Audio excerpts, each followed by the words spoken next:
그러니까 내가 윤석열 대통령과 한동훈 비대위원장의 충돌 때 내가 네. 그거를 미뤄봤을 적에 한동훈 위원장의 김경률 비대위원의 얘기를 동의하는 식으로 얘기를 갖다 할 적에 네. 문제가 또 터지게 생겼구나 이렇게 얘기했는데 실질적으로 문제가 터져버린 거예요.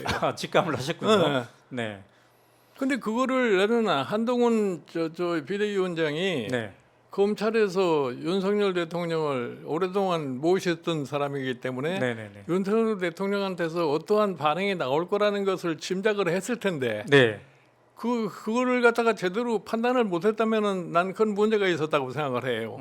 그러니까 그러한 문제가 일어나지 않았었으면 오히려 괜찮을 뻔했는데 네. 그러한 문제가 일어나서 그거를 관철을 못하니까 사태가 더 나빠진 거죠. 네. 그래도 거꾸로 얘기를 하면은 자 윤석열 대통령의 입장에서 봤을 적엔 한동훈 비대위원장이 얼마나 답답했으면 그랬을 것인가를 네. 참 감안을 해서 반응을 보이지 않았으면은 어느 정도 한동훈 위원장의 행동 반경이 좀 늘어날 수 있었을 텐데 네. 거기에 대한 즉각적인 반응을 해버리니까 한동훈 비대위원장의 행동 방향이라는 것은 거기에서 축소될 수밖에 없는 그런 입장이 된 겁니다. 네. 자, 일단 지금 봉합되었다고 사람들이 얘기를 하는데. 근데 봉합이 무슨 의미가 있느냐 이게? 어? 네. 봉합 자체라는 것이 선거에 아무런 의미가 없어요. 지금 봉합했다는 게 이제 뭐냐? 이제 또 다시 비대위원장을 만든다면 당이 더 혼란에 빠질 것 같으니까 네. 한동훈 체제를 그대로 유지하기 위해서 그저 뭐 서로 간에 합의를 해놓은 것처럼 이렇게 보이는 거지만 네. 제가 보기에 그 자체가 선거에 크게 도움이 된다고 생각하진 않아요.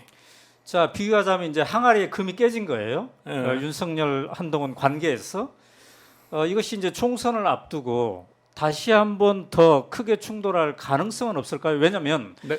윤석열 대통령이 그 이번 총선에 출마하고 싶은 사람들이 있을 텐데 네. 또 한동훈 측 입장에서는 또 자기 세력을 좀 더 하고 싶을 텐데 이게 결국은 다시 한번 충돌 가능성이 있지 않나? 내가 보기에 그런 충돌은 더 이상 일어나지 않을 겁니다. 한동훈이 확실하게 고개를 숙일 것이다. 예, 한동훈 비대위원장으로서이 네. 뭐 자기 세력을 갖다 이번 총선에서 확보해야 되겠다는 그런 생각은 처음부터 나는 버리는 것이 현명하다고 봐요. 아, 그러면 한동훈 비대위원장 왜 처음에 고개를 쳐들었을까요?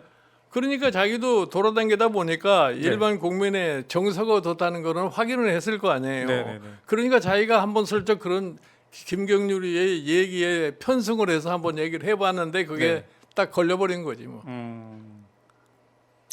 그러면 앞으로 한동훈 비대위원장의 처신의 폭은 윤석열의 우산 속에 울타리 속에 확실하게 가두어서 할 수밖에 없다. 아니 그럴 수밖에 없고 네. 예를 들어서 한동훈 비대위원장의 네. 앞으로의 정치적인 생명은 윤석열 대통령의 소위 통치의 성공 여부에 달려 있다고 봐요. 네. 그렇기 때문에 뭐 한동훈 비대위원장으로서는 별다른 행동 반경이 있을 수가 없어요.